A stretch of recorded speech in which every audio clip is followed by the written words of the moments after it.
नमस्ते प्यारे बच्चों। तो आइए आज हम देखते हैं उत्कृष्ट विद्यालय यानी एक्सीलेंस स्कूल और मॉडल स्कूल में प्रवेश पाने के लिए जो हमारी परीक्षा होना है उसके लिए मैं आज आपको इसकी तैयारी के लिए वर्ष 2022 का पेपर लाया हूं। तो इसका आज हम पूरा संपूर्ण हल देखेंगे। तो इस पेपर को जो इसमें दिया गया है, देखिए ये फर्स्ट उसका पेज है और इसमें फर्स्ट पेज पर कुछ निर्देश भी दिए रहते हैं। तो इस प्रकार से हमें पूरा प्रश्न पत्र आज समझना है। तो यहाँ देखिए, यहाँ से प्रश्न 1 से ये शुरू हो जाती है हिंदी। तो ये 15 प्रश्न इसके हिंदी के दिए गए हैं। तो सबसे पहले ध्यान रखना है कि हमें जो प्रश्नों के सेट मिलते हैं, इन सेटों में हमें लिखा रहता है कि set A, set B, set C और सेट डी, 4 सेट रहते हैं। तो चारों सेटों में जो प्रश्न रहती हैं बस ज्यों की त्यों एक से प्रश्न रहते हैं, लेकिन इनका क्रमांक बदला रहता है। यदि हमें ये प्रश्न एक यहाँ पे दिया है और जो इसमें दिया गया है यही प्रश्न हो सकता है दूसरे सेट में हमें 10वें क्रमांक के प्रश्न पर मिले, या यही प्रश्न हमारे सी में हो सकता है 8वें नंबर पर मिले। तो इस प्रकार से प्रश्न वही रहते हैं, बस इनका क्रमांक बस बदला हुआ रहता है। तो इससे घबराना नहीं है।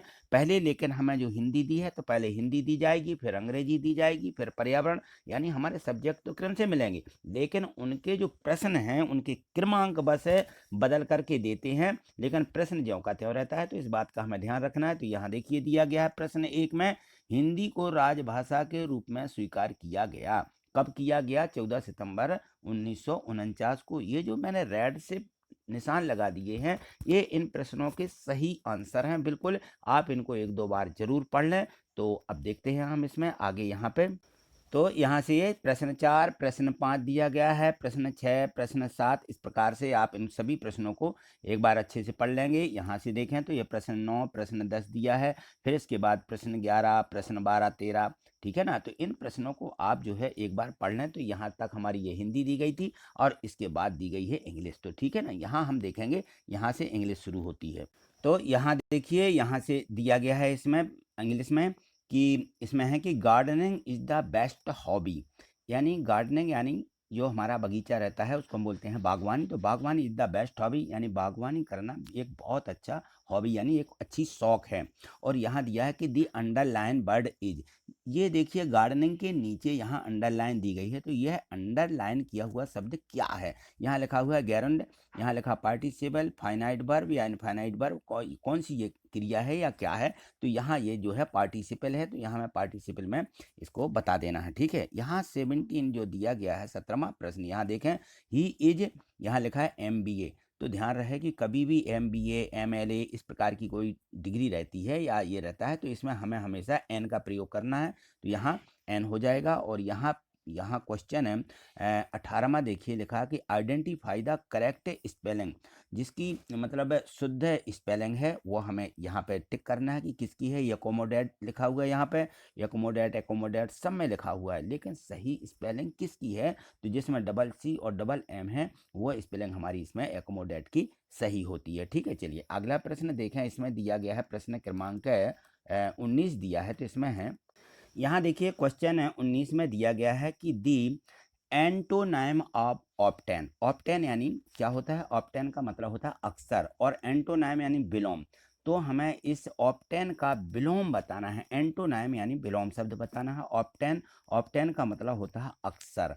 अब देखिए हिंदी में अक्सर माने कभी कभी, ऐसा बोलते हैं ना, अक्सर। और यहाँ दिया गया है ऑलवेज, ऑलवेज माने क्या होता है? हमेशा। ऑलवेज यानी हमेशा। अक्सर का जो पर्यायवाची कहेंगे तो अक्सर या हमेशा। और ईवर, ईवर माने होता है भी। और शेल्डम यानी होता है कभी कभी। इसका अर्थ होता है इंग्लिश में, हिंदी में कभी कभी। और फ्रीक्वेंट माने होता है अक्सर। अब बताइए आप इनमें से कौन सा इस अक्सर का विलोम होगा? कि अक्सर हमेशा ऐसा होता रहता है, ऐसा कहते हैं ना। तो हमेशा या अक्सर एक ही शब्द है। तो यहाँ ऑप्टेन का हो जाएगा विलोम कभी कभी, ठीक है ना। अक्सर, अक्सर माने हमेशा होता है ना। तो हमेशा नहीं, जिसको हम बोलेंगे कभी कभी। तो यहाँ पे इसका जो है विलोम शब्द हमें सेल्डम लिख देना है, ठीक है। यहाँ पे क्वेश्चन है 20 यानी 20, देखिए इसमें दिया गया है कि the silent letter in the word knelt, knelt is, यहाँ पे साइलेंट जो शब्द आया हुआ है इसमें नेल्ट में, तो कौन सा यहाँ पे वर्ड जो है साइलेंट है? तो देखिए जो KNELT बोला जाता है इसको नेल्ट बोलते हैं, के इसमें साइलेंट रहता है, तो हमें के पर निशान बना देना है। ठीक है, चलिए अगला। यहाँ देखिए 21वां प्रश्न दिया गया है और इसमें दिया है कि the word worry is pronounced as. तो जो बरी शब्द है, बरी की हमें वर्तनी बताना है, जो यहाँ पे इसी के समान जो बोली जा रही है, जिसको हमें कहना चाहिए तुकबंदी भी कहते हैं। तो ये बरी बरी शब्द में यहाँ देखिए ये लिखा हुआ वेरी, ये लिखा हुआ वॉरी, और ये इसको भी हम वेरी बोलते हैं, और यहाँ देखिए ये लिखा हुआ है बेरी। तो ये जो बरी शब्द है, बरी शब्द को हम बैरी से ही दोनों का उच्चारण एक समान होता है, तो इसको हम इसको सही बनाएंगे कि ये जो है बैरी शब्द बरी का ही इसका जो है उच्चारण है ना। तो इस शब्द को बैरी बोलेंगे। और यहाँ देखिए क्वेश्चन जो हमारा 22वां दिया गया है, यहाँ लिखा हुआ है कि फिल इन द ब्लैंक्स। यहाँ जो फिल इन द ब्लैंक्स यानी खाली जगह दी गई है, इस पे लिखा हुआ है कि विथ सुटेबल प्रपोजिशनल फ्रेज। तो जो प्रपोजिशन है, प्रपोजिशनल के साथ में इसके साथ जो अच्छा शब्द है उसका प्रयोग कीजिए। तो प्रपोजिशन के साथ में करना है, तो सभी में देखिए ऑफ ऑफ आया है, तो यहाँ ऑफ के साथ इनका जो है अर्थ है बदल जाता है। इसका मतलब होता है ए वेयर ऑफ, माने के बारे में पता है। और यहाँ है केयरफुल ऑफ, से सावधान, इसका मतलब है इसमें अश्योर दिया हुआ, अश्योर ऑफ इसका मतलब आश्वासन। और यहाँ पे वी वेयर दिया है, बी वेयर ऑफ, से सावधान रहें, इसका मतलब है से सावधान रहें।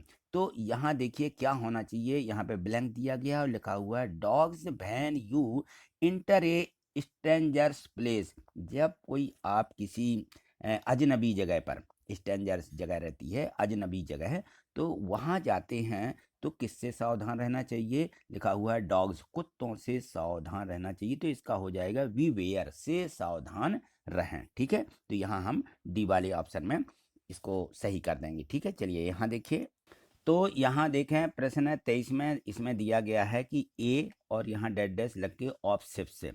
इसका मतलब है कि जो जहाजें होती हैं, यहाँ देखो लिखा हुआ है हर्ड, हर्ड का मतलब होता है झुंड, और फ्लैट, फ्लैट माने होता है अड्डा। और बटालियन, बटालियन तो आप जानते ही हैं, जहाँ पे एक समूह रहता है पूरा यानी जवानों का, उसको बटालियन बोलते हैं। और स्वार्म, स्वार्म मतलब भी झुंड होता है।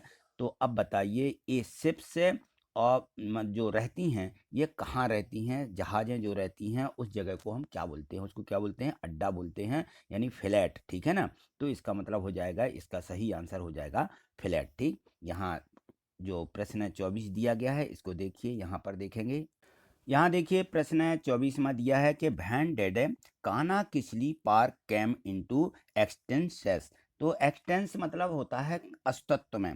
तो जो काना किसली पार्क था वो हमारे अस्तित्व में वैन यानी कब आया, कब हमने इसको जाना कि ये हमारा काना किसली पार्क इसका नाम दिया गया।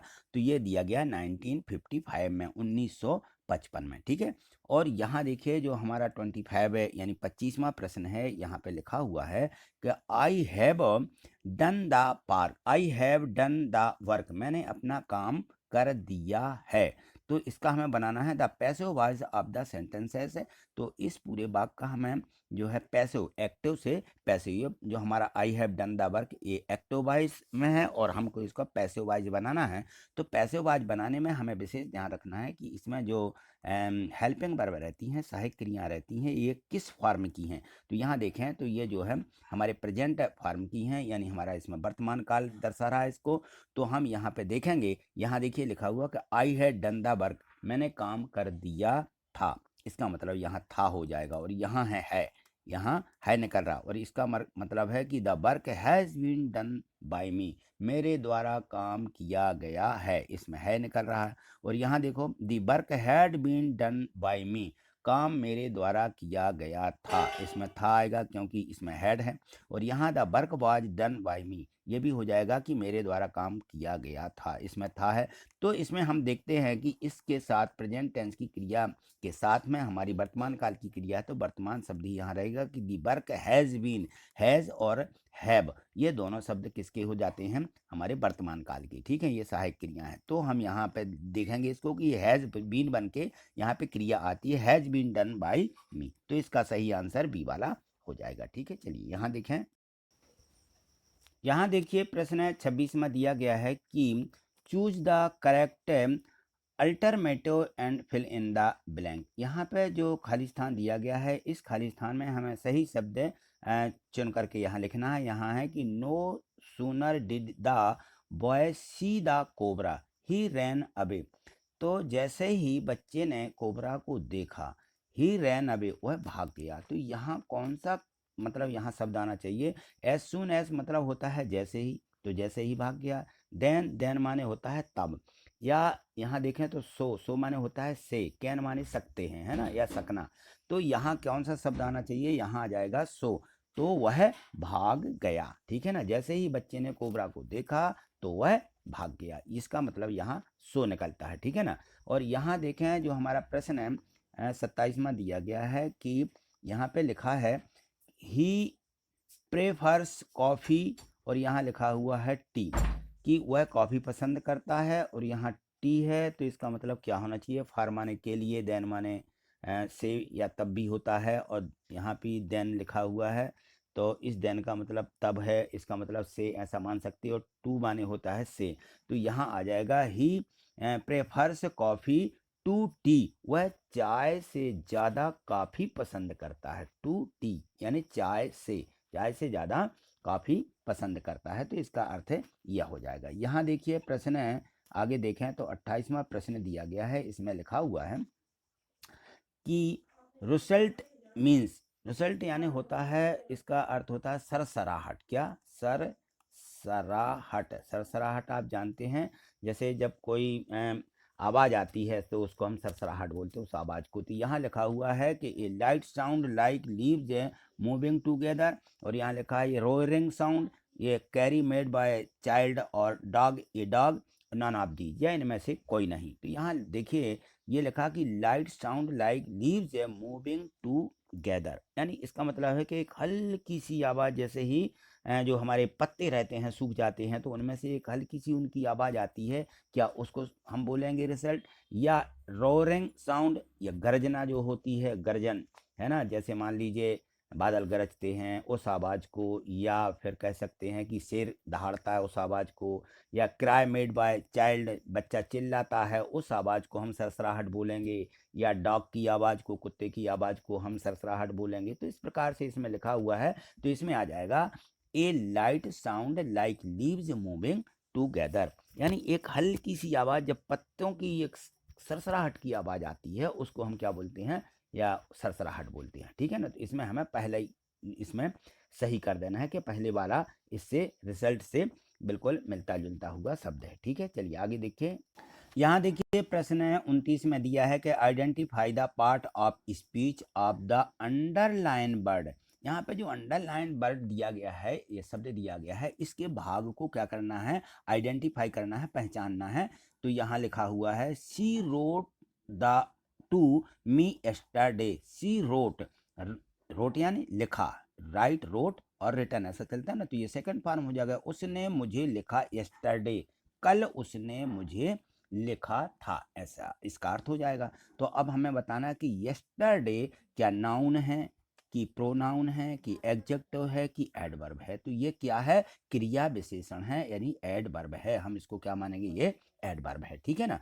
और यहाँ जो प्रश्न 30 दिया गया है, प्रश्न 30 में है कि right the synonym of native, native यानी होता है स्वदेशी, नेटिव यानी होता है स्वदेशी कह सकते हैं, या इसका हमें समानार्थी शब्द लिखना है, तो इसका जो होता है नेटिव का मतलब होता है मूल निवासी, मूल निवासी बोलते हैं, ठीक है ना। अब मूल निवासी का समानार्थी क्या हो जाता है, मूल निवासी का मतलब होता है स्वदेशी। तो इंडिजियंस मतलब होता है स्वदेशी, इसका मतलब है स्वदेशी, ये स्वदेशी और इक्वायर्ड का मतलब होता है प्राप्त, ये होता है प्राप्त। और एक्सोटिक का मतलब होता है विदेशी, कि ये विदेशी है, कि अननेचुरल अप्राकृतिक है। अब बताइए इसका समानार्थी अप्राकृतिक, इन चार में से कौन सा होगा? तो मूल निवासी जो अपने यहीं मूल निवास करते हैं, नेटिव, उनको हम क्या बोलते हैं? स्वदेशी बोलते हैं, ठीक है ना। तो उसका अर्थ हो जाएगा स्वदेशी यानी इंडिजीनियस, ठीक।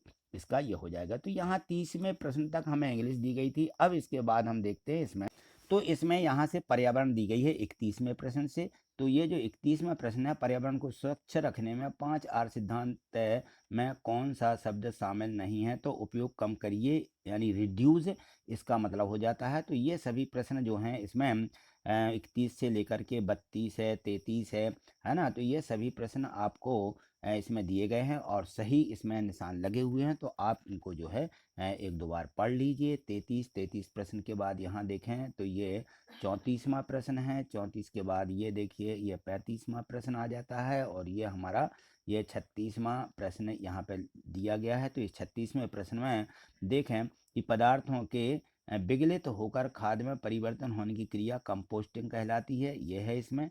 तो यहाँ देख लीजिए और यहाँ से थोड़े और देखिए तो ये 37वां प्रश्न है, ये 38वां प्रश्न है और ये 39वां प्रश्न है, यह दिया गया है। और उसके बाद देखिए 39 के बाद और ये प्रश्न नंबर है 40वां, ठीक है ना। ये सब आपको दिख रहे होंगे कि वह ऊर्जा स्रोत जो न्यूनतम प्रदूषण फैलाता है उसको हम CNG कहते हैं, ठीक है। तो यहाँ देखें 41वां प्रश्न, 42, 43 ये सभी प्रश्न दिए गए हैं। इनके बिल्कुल सही सही इसमें जो है प्रश्नों के आपको आंसर मिल जाएंगे। तो आप जो है इनकी इस प्रकार से तैयारी करिएगा और इन सभी प्रश्नों को एक दो बार अच्छे से दोहरा लीजिए। तो 45 तक ये दिया गया हमारा पर्यावरण और इसके बाद में देखते हैं हम जनरल नॉलेज आ जाता है, यानी हमारी यहाँ पे सामाजिक विज्ञान 46 से शुरू हो जाती है। तो 46 से 60 तक यानी 15 प्रश्न ये हमारे जनरल नॉलेज के रहते हैं, सामान्य ज्ञान के रहते हैं। 46 से ये देखिए ये सभी प्रश्न बिल्कुल ऐसे ही पूछे जाते हैं जो आपको आपसे बन जाएंगे। कि देखिए यहाँ पे लिखा अंतर्राष्ट्रीय योग दिवस कब मनाया जाता है? तो 21 जून को मनाया जाता है ना। तो ये यहाँ पे जनरल नॉलेज के हिसाब से और जो हमारी सामाजिक विज्ञान है उसमें से भी ये प्रश्न पूछे गए हैं। तो इनको हमें एक दो बार याद कर लेना है, ठीक है। चलिए यहाँ देखें तानसेन का वास्तविक नाम क्या था? तो रामतनु पांडे था इनका वास्तविक नाम। यहाँ देखें 52 के बाद है 53 और ये प्रश्न दिया गया है यहाँ पे देखिए 54वां प्रश्न है और यह 55। और इसके बाद देखें तो यहाँ पे जो प्रश्न दिए गए हैं 55 से ये 60 तक के जो प्रश्न हैं ये सभी प्रश्न हमारे किसके थे? जनरल नॉलेज के, ठीक है ना। तो इन सभी प्रश्नों को आप जो है यहाँ पे देख लें। तो ये 60वां प्रश्न यहाँ तक के हमारे ये पर्यावरण और वो सामाजिक विज्ञान और जनरल नॉलेज खत्म हो जाता है। इसके बाद यहाँ से चलती है 61 से लेकर के 80 तक ये हमारी विज्ञान है। 20 प्रश्न ये विज्ञान के हैं। तो विज्ञान जरूर आप अच्छे से करिएगा। देखिए 61, 62 और ये 63 हो जाएगा प्रश्न और ये हो जाता है 64वां प्रश्न, ठीक है ना। तो इस प्रकार से यहाँ जो प्रश्न दिए गए हैं देखिए यहाँ पे, तो यहाँ 63वां जो प्रश्न सही से नहीं दिख पा रहा था। यहाँ देखिए सबसे पहले कौन सा प्रतिजैविक खोजा गया था? पेनिसिलिन की सबसे पहले खोज हुई थी, ठीक है। तो इसको यहाँ पे टिक लगा लेंगे और ये प्रश्न 64 हो जाएगा। 64 के बाद यहाँ देखें ये 65वां प्रश्न है, ये 66वां, 65, 66, 67 और यहाँ देखिए ये 68, 69वां प्रश्न और यहाँ पे आ जाता है हमारा 70वां प्रश्न, ठीक है। 70, 71 ये दिया गया है प्रश्न।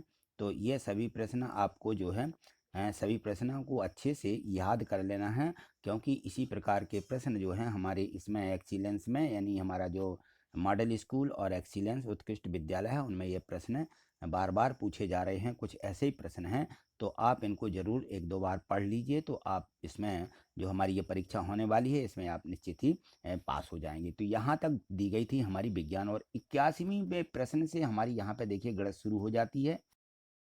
यहाँ देखिए प्रश्न है 81वां दिया गया है। इसमें है कि निम्नलिखित में से कौन सा गुण पतंग का नहीं है? तो पतंग का गुण नहीं है ये हमें देखना है कि पतंग किस प्रकार की होती है। तो पतंग में एक पतंग की 4 भुजाएं होती हैं। तो पतंग में 4 भुजाएं होती हैं, ये तो गुण है।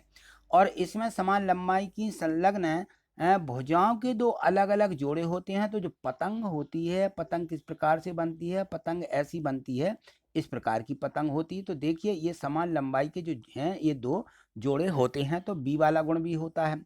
और एक वर्ग एक पतंग होता है, तो वर्ग भी जो है एक पतंग बन सकता है, क्योंकि उसमें भी पतंग जैसा ही गुण होता है। और इसमें दिया कि एक समांतर चतुर्भुज एक पतंग होता है, तो यह गुण नहीं होता पतंग में। पतंग एक समांतर चतुर्भुज नहीं बन सकती है, इसलिए डी वाला ऑप्शन इसका सही हो जाएगा, ये पतंग का गुण नहीं है। अब यहाँ देखें 82वां प्रश्न दिया गया है, इसमें दिया है, यहाँ देखिए ध्यान से इसको पढ़िए। लिखा है कि अगर किसी वृत्त की त्रिज्या को दोगुना कर दिया जाए तो उस वृत्त की परिधि होगी। अब देखिए वृत्त की परिधि होती है 2πr, और ये कह रहे हैं कि त्रिज्या को दोगुना कर दिया जाए, तो त्रिज्या r है तो r की जगह क्या हो जाएगी, 2r हो जाएगी। त्रिज्या को दोगुना करेंगे तो r की जगह पे यदि हम 2r लिखें 2πr में, 2πr में r की जगह यदि हम 2r कर देते हैं, तो देखिए 2 आगे करें तो 2 गुणित आ जाएगा 2πr, ठीक है ना। तो ये जो है ये परिधि है 2πr, परिधि का दुगुना हो जाएगी। यदि त्रिज्या को दुगुना करते हैं तो परिधि क्या हो जाती है, दोगुनी हो जाएगी, यानी बी वाला इसका ऑप्शन ये सही हो जाएगा, ठीक है। यहाँ एक क्या 83वां प्रश्न देखिए, ये लिखा हुआ है कि 2/3x बाई गुणित ऋण 9/10x वर्ग और y वर्ग, तो इनका हमें दोनों का गुणा करना है। तो देखिए संख्याओं का गुणा, और यहाँ पे जो हमारी चर राशियाँ रहती हैं इनका आपस में गुणा कर दें, तो यहाँ इस प्रकार से बन जाएगा ये कि 2/3 और गुणित आ जाएगा 9/10, और यहाँ इनका गुणा करें तो x बाई का गुणा हमें करना है x वर्ग और y वर्ग में। तो देखिए यहाँ हो जाएगा 3 से काटेंगे, 3 एकम 3, 3 तिरका 9 और 2 एकम 2, 2 पंचे 10, यहाँ पे इस प्रकार से ये कट जाएगा, तो ये आ जाएगा ऋण 3/5। अब यहाँ देखें x वर्ग में x का गुणा करेंगे तो x पर 3 की घात आएगा, और y का y वर्ग में गुणा करेंगे तो y पर 3 की घात हो जाएगी। घातें गुणा में जुड़ जाती हैं, 2 और 1 ये 3, 2 और 1 ये 3, x पर 3 की y पर 3 की, तो ये सही उत्तर हो जाएगा। ऋण 3/5 किस में दिया गया है, ए वाले ऑप्शन में दिया है, तो ये वाला ऑप्शन इसका सही है, ठीक है। चलिए आगे देखिए, यहाँ देखिए प्रश्न 84 दिया है कि एक सिलाई मशीन का अंकित मूल्य 2550 रुपया है, 2550 रुपया उस पर लिखे हुए हैं, और इस पर 6% बट्टा मिलता है, तो विक्रय मूल्य क्या होगा ये हमें ज्ञात करना है। तो क्या करेंगे हम, 2550 रुपया जो उस पर अंकित मूल्य है 2550 रुपया, उसका 6% निकाल लेंगे और 2550 में से घटा देंगे, तो वो उसका विक्रय मूल्य आ जाएगा। तो इस प्रकार से हम इसमें क्या करेंगे, 6% इसमें हम गुणा कर देंगे। 6% का मतलब होता है, यहाँ देखिए 2550 और 6% यानी 6/100, और इसको काट दीजिए, जो उत्तर आएगा ये 2550 में से घटा देंगे, यानी तब वो बट्टा मिलता है, यानी कम कर देंगे। तो यहाँ काटिए, एक शून्य कट जाएगा, ये यहाँ काट लीजिए, 2 से 2 3 6 और 2 पंचे 10, 5 से काटिए, 5 एकम 5, 5 पंचे 25 और 5 एकम 5, यानी 51 गुणित 3 आ गया उत्तर कितना, 3 एकम 3 और 3 5 15, 153 रुपया जो है 2550 में से कम कर दीजिए। 2550 में से 153 रुपया क्या कर देंगे, घटा देंगे। तो घटाने पे देखिए यहाँ पे कितना मिल जाएगा, 7 मिल जाएगा। यहाँ 15 में से 6 जाएंगी, 9 हो जाएंगी। यहाँ पे 5 में हो एक हासिल की, 2 जाएंगी तो 3 बचेंगी, और यहाँ आ जाएगी 2 के 2 ही। यहाँ आ जाएगा 2397 रुपया। किस में दिया गया है ये हम देख लेंगे, सी वाले ऑप्शन में दिया, सी वाला उत्तर इसका ये सही है। चलिए 85वां प्रश्न देखिए, ऋण 3 पर घात लगी हुई है m धन 1 की, गुणित लिखा हुआ है ऋण 3 पर 5 की घात, और बराबर में ऋण 3 पर 7 की घात है, तो m का मान ज्ञात कीजिए। अब यहाँ देखें, इसमें जो है आधार देख लेते हैं हम, यहाँ ऋण 3 है आधार, यहाँ पर भी 3 है, तो घातें क्या हो जाती हैं, जुड़ जाती हैं, और बराबर में ऋण 3 पर 7 की घात है, यहाँ भी आधार समान है। तो देखिए इसको किस प्रकार से करते हैं, घातांक के नियम से। यहाँ देखें तो ऋण 3 पर जितनी घात है m धन 1 की है, धन 5 और आ जाएगा, m धन 1 की घात और धन लिख देंगे 5 की घात, ठीक है। ये ऋण 3 पर घात हो जाएगी, और यहाँ पर भी ऋण 3 पर 7 की घात है, तो यहाँ जोड़ दीजिए कि m धन 5 और 1 6 की घात हो जाएगी, 6 की घात हो जाएगी। ऋण 3 पर m धन 6 की घात बराबर में ऋण 3 पर 7 की घात है, तो m धन 6 बराबर आ जाएगा 7, m धन 6 बराबर हमें कितना मिल जाएगा, ये मिल जाएगा 7 मिल जाएगा, ठीक है ना। तो अब देखिए यहाँ पर संख्या क्या बचती है, आधार समान होने पर m बराबर 6 का पक्षांतर कर दीजिए तो m बराबर आ जाएगा 1, जो कि उत्तर बी में दिया गया है, m का मान निकालना था, बी वाला ऑप्शन बिल्कुल सही है। ठीक, यहाँ देखिए 86 प्रश्न दिया गया है, इसमें है कि 2x धन 5 और 4x ऋण 3 का गुणनफल है, माने गुणनफल ज्ञात कीजिए। तो यहाँ हमें करना क्या है, यहाँ देखो 2x धन 5 है तो इसमें 4x ऋण 3 का गुणा करना है, तो एक एक संख्या का गुणा कर लीजिए। पहले 4x का गुणा कर लीजिए 2x धन 5 में, फिर ऋण 3 का गुणा दोनों में कर लीजिए और जो संख्या आती है उसको जोड़ घटा लीजिए। तो देखिए 4x का गुणा पहले 2x में करेंगे तो कितना हो जाएगा, 4 दूनी 8 हो जाएगा। तो 8 और इसके साथ x है, इसके साथ x है, तो दोनों का गुणा होगा x गुणित x यानी x वर्ग, तो ये आ जाएगा 8x का वर्ग। ठीक है, इसके बाद देखें 4x का गुणा 5 में करना है तो 5 चौके 20 आएगा और एक ही x है तो x साथ में रहेगा, इसके 5 के साथ x है नहीं। इसके बाद देखिए इसका ऋण 3 का गुणा करना, तो ऋण 3 का गुणा, तो ऋण 3 का गुणा हम 2 में करेंगे तो ऋण 3 दूनी 6x हो जाएगा, कितना होगा 6x, और ऋण 3 का गुणा 5 में करेंगे तो ऋण के 15 आ जाएंगे, ऋण 15। अब चलिए इनको जोड़ घटा लें तो ये आ जाएगा 8x वर्ग, 20 में x में से 6 घटाएंगे तो 14 मिलेंगे धन के, तो आ जाएगा उत्तर 8x वर्ग धन 14 ऋण 15, यानी ए वाला ऑप्शन इसका ये सही है। ठीक है, अब यहाँ देखिए प्रश्न 87वां दिया गया है, इसमें है कि 15 वर्ष बाद रवि की आयु उसकी वर्तमान आयु से 4 गुनी हो जाएगी। तो रवि की वर्तमान आयु क्या है ये हमें बताना है, तो हमें जो निकालना होता है उसके लिए हम x मान लेते हैं। माना कि रवि की वर्तमान आयु x वर्ष है और ये कह रहे 15 वर्ष बाद, तो x में क्या करेंगे 15 जोड़ देंगे और 15 वर्ष बाद कितनी हो जाएगी 4 गुनी, तो x का 4 गुना कितना हो जाएगा ये लिखेंगे हम कि 4x होगा। ठीक है ना, तो यहाँ क्या करेंगे हम, तो इसको जो है हम किस प्रकार करेंगे कि x से में 15 जोड़ देंगे, ये 15 वर्ष बाद हो जाएगी उसकी उम्र, और ये 4 गुनी होगी किसके बराबर, इस x धन 15 के बराबर हो जाएगी 4x। अब देखो इस x को 4x में से घटा देंगे तो 15 बराबर आ जाएगा 4x ऋण x यानी 3x आ जाएगा यहाँ पे। तो x बराबर क्या हो जाएगा, ये 3 15 के बटे चले जाएंगे, बटे में 3 लिख दीजिए, 3 से काट दीजिए, 3 5 15, तो x बराबर आ जाएगा 5 वर्ष। तो उसकी वर्तमान आयु कितनी आ जाएगी 5 वर्ष, जो कि किस में दी है ऑप्शन ए में, ए वाला ऑप्शन सही है। ठीक है, चलिए आगे देखिए।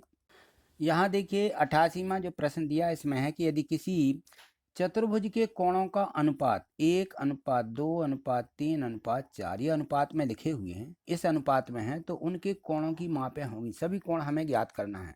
तो अब देखिए चारों कोण अनुपात में दिए गए हैं, तो हम जानते हैं कि चतुर्भुज के चारों कोणों का योग कितना होता है 360 अंश होता है चारों कोणों का योग। तो यहाँ देखें यदि हम मान लें कि उनके कोण x हैं, तो हम इनको क्रमशः लिख सकते हैं कि पहला कोण x हो जाएगा, दूसरा 2x हो जाएगा, तीसरा यहीं से 3x और चौथा हो जाएगा 4x। ठीक है, तो ए बी सी डी, तो इन चारों का योग कितना होगा 360, तो इन सभी को जोड़ दीजिए। तो देखिए इनको यदि हम सभी को जोड़ देते हैं तो कितना आ जाएगा, 2 और 1 3 और 3 6 और 4 10, यानी 10x बराबर आ जाएगा 360 अंश। तो x बराबर कितना हो जाएगा 360 बटे 10, काट देंगे तो कितना आ जाएगा x बराबर 36, यानी जो पहला कोण होगा वो एक 36 अंश का कोण आ जाएगा क्योंकि x का मान सीधा आ गया। दूसरा कोण होगा 36 का दुगना, तो ये 2x बराबर होगा, 36 में 2 का गुणा कर दें तो 36 दूनी 72 हो जाएगा दूसरा कोण।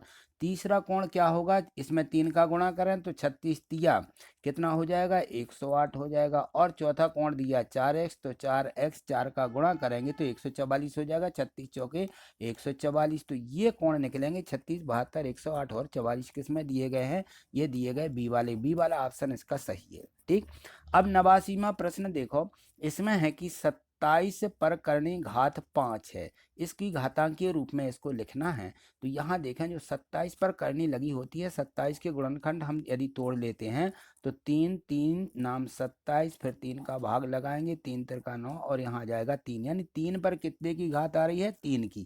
तो यहाँ 3 गुणित 3 गुणित 3 गुणित 3 3 बार लिखेंगे और ये आ जाएगा 3 पर 3 की घात। तो अब देखो जो ये यहाँ पे घातांक लिखा हुआ है, ये हमेशा घातांक जो रहती है बटे में लिखी जाती है। तो इस पर आ जाएगी 3 की घात, क्योंकि यहाँ से 3 की घात मिली 27, और इस पर लिखी वर्गमूल, वर्गमूल माने इस पर घात कितने की कहलाई 1/5 की घात, तो ये मिल मिलकर के हो जाती 3 पर 3 की घात बटे 5 की घात, जो कि ए वाले ऑप्शन में दिया गया है। ये इसका जो है घातांकीय रूप है। ठीक है, चलिए यहाँ देखें प्रश्न 90 में दिया है कि हार्डी रामानुजन संख्या कहलाती है। तो हार्डी रामानुजन संख्या कहलाती है 1729, जो कि ए वाले ऑप्शन में दी गई है। ये ए वाला इसका ऑप्शन ये सही है।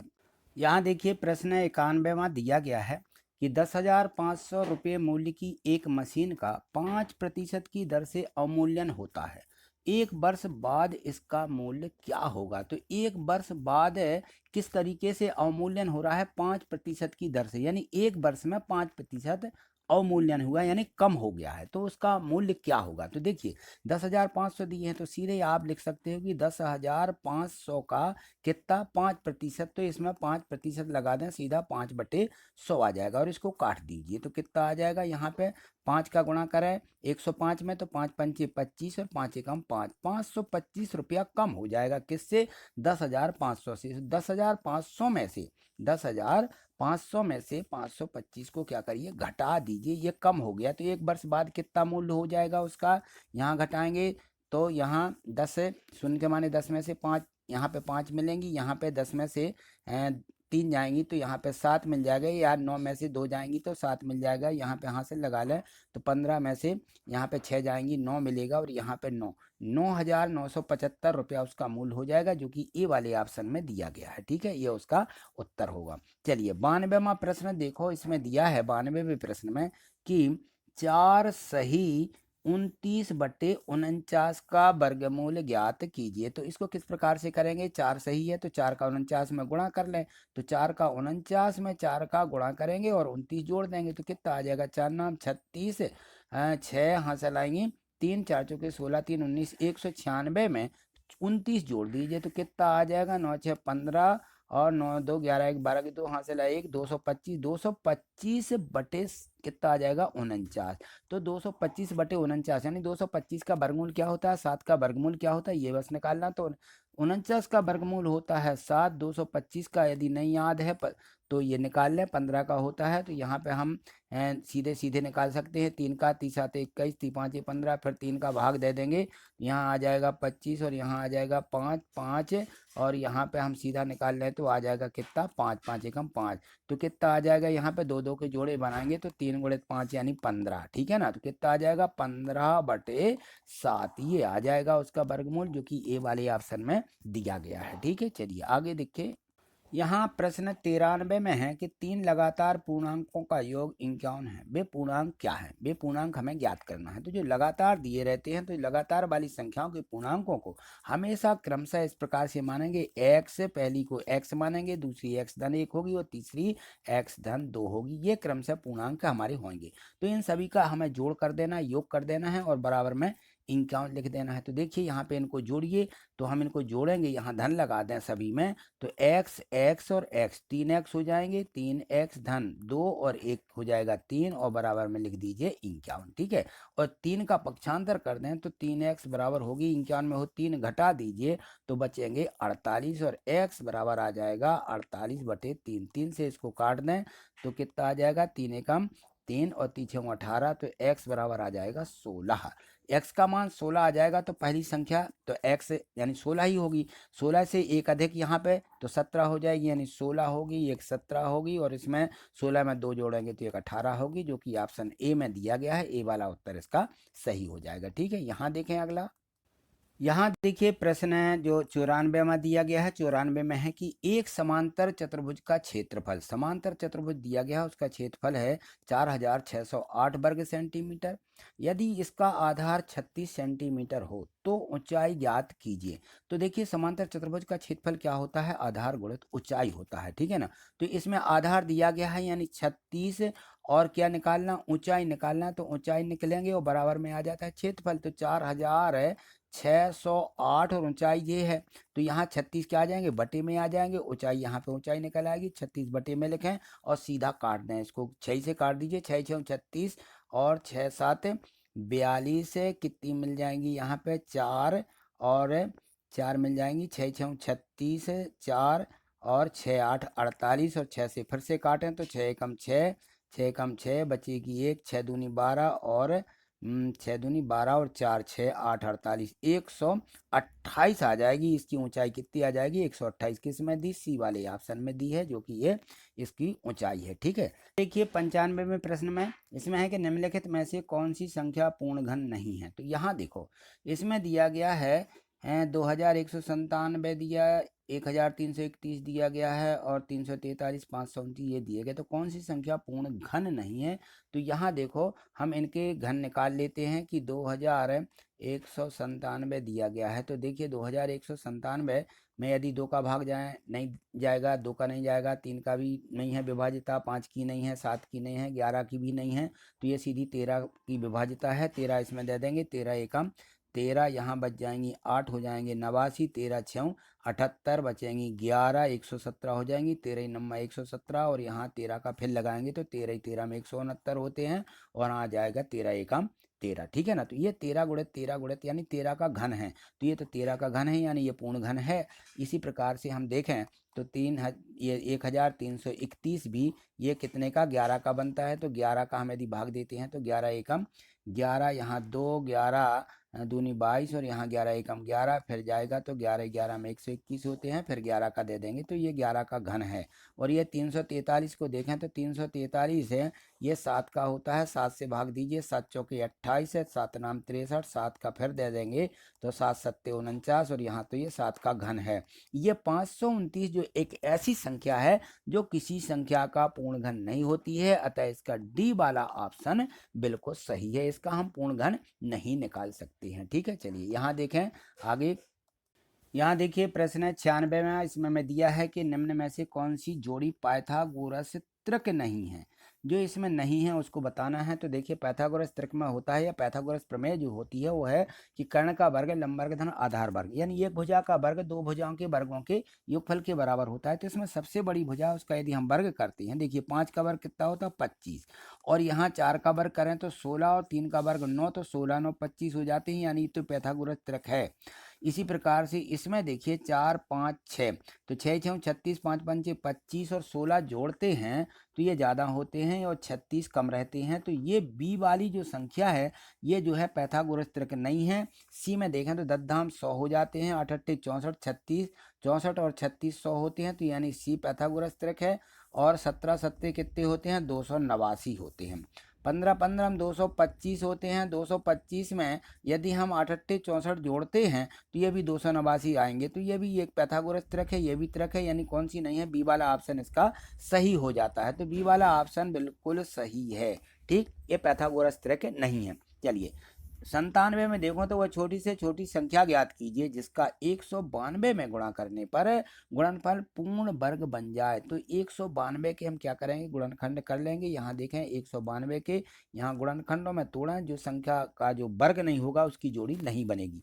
यहाँ देख लीजिए किसका गुणा करना होगा हमें, तो 2 से पहले भाग दे दें, तो 2 नाम 18 और 2 6 12, फिर 2 का भाग दीजिए, 2 चौके 8, 2 अट्ठे 16, फिर 2 का भाग दे दीजिए, तो यहाँ जाएंगे 2 दूनी 4, 2 चौके 8, फिर 2 का देंगे तो यहाँ जाएंगे 12 और यहाँ आ जाएंगे 6 और यहाँ आ जाएंगे 2 3 6 और यहाँ जाएंगे 3। तो देखिए 2 2 की जोड़ी बन रही है, 3 की जोड़ी नहीं बनती। तो किसका गुणा करें हम?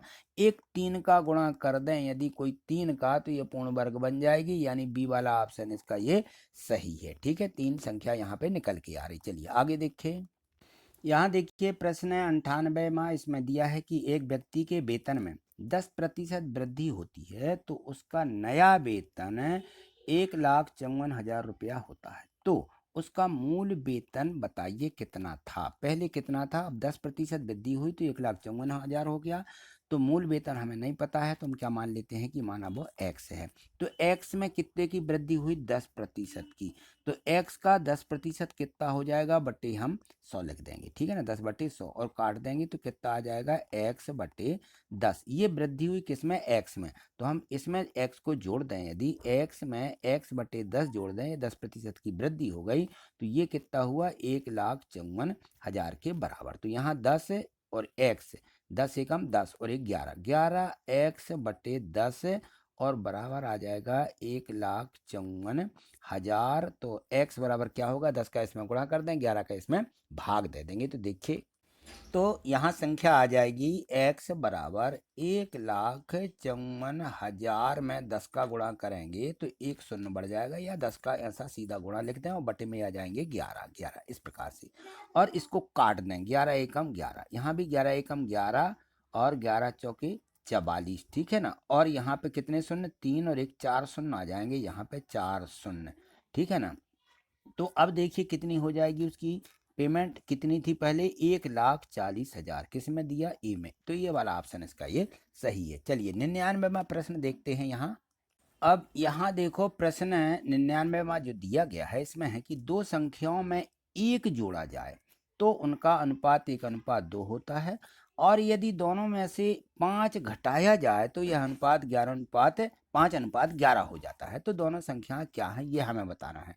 तो हम यहाँ मान लेंगे कि माना दोनों जो संख्याएं हैं, पहली संख्या x है और दूसरी संख्या y है, इस प्रकार से मानेंगे, और दोनों में एक जोड़ा जाए तो कितना हो जाता है, 1:2।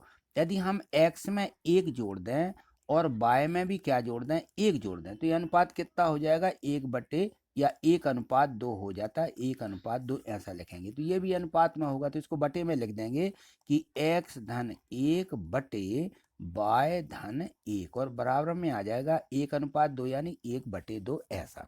अब इसको चलिए इसको हल कर लेते हैं, तो ये 2 का इसमें गुणा हो जाएगा और y धन 1 का 1 में होगा, तो गुणा कर देंगे तो ये आ जाएगा 2x धन 2 बराबर y का 1 में करेंगे तो y धन 1 मिलेगा।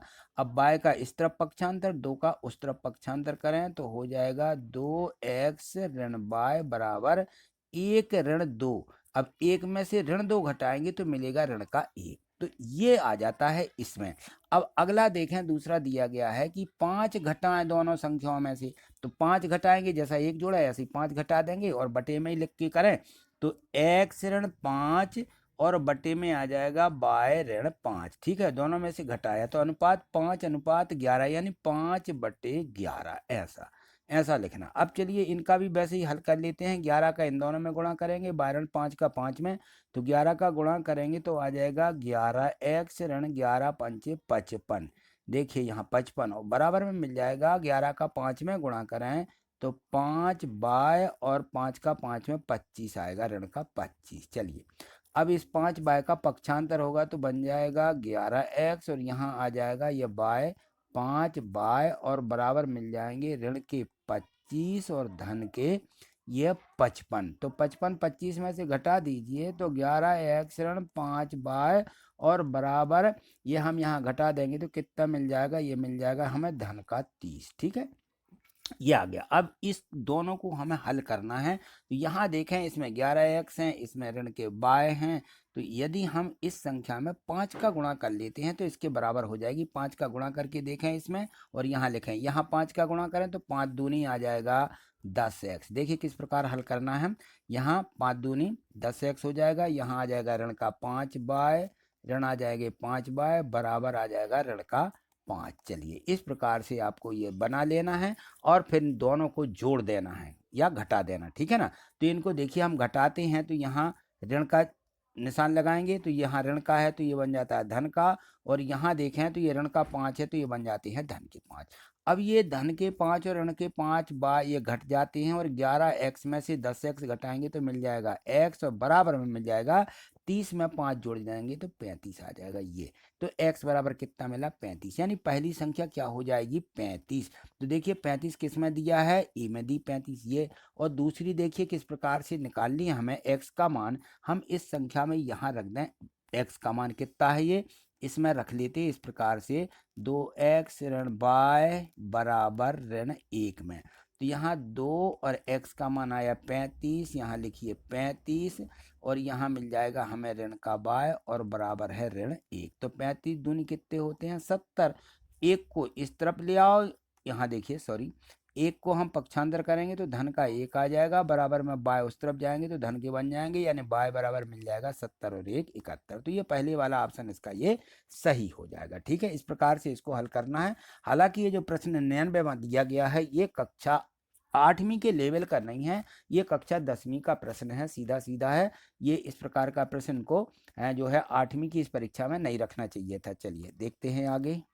यहाँ देखो प्रश्न लास्ट दिया गया है 100वां कि दिए गए चित्र में x का मान क्या होगा यदि l और m समांतर हैं। ये जो l रेखा दी गई है और एक m रेखा ये समांतर हैं और ये जो रेखा है यहाँ इस पर कोण बन रहा है देखिए 100 का।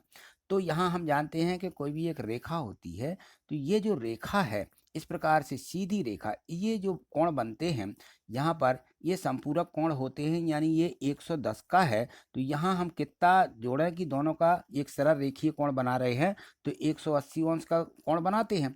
तो यहाँ देखिए बाकी कोण कितने का होगा 180 में से हम 110 को घटा देंगे तो कितना आ जाता है 90। तो ये जो कोण यहाँ आएगा ये 90 अंश का कोण आ जाएगा क्योंकि ये समरेखीय है।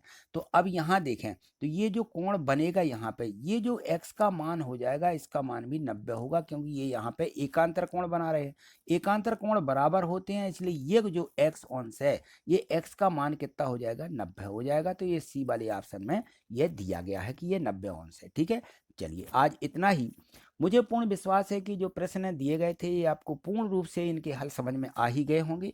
तो एक वीडियो को लाइक जरूर कर दीजिए, ठीक है। और यदि मान लीजिए समझ में नहीं भी आए हैं जो भी प्रश्न है तो आप कमेंट्स जरूर करिएगा, ठीक है। थैंक यू, धन्यवाद।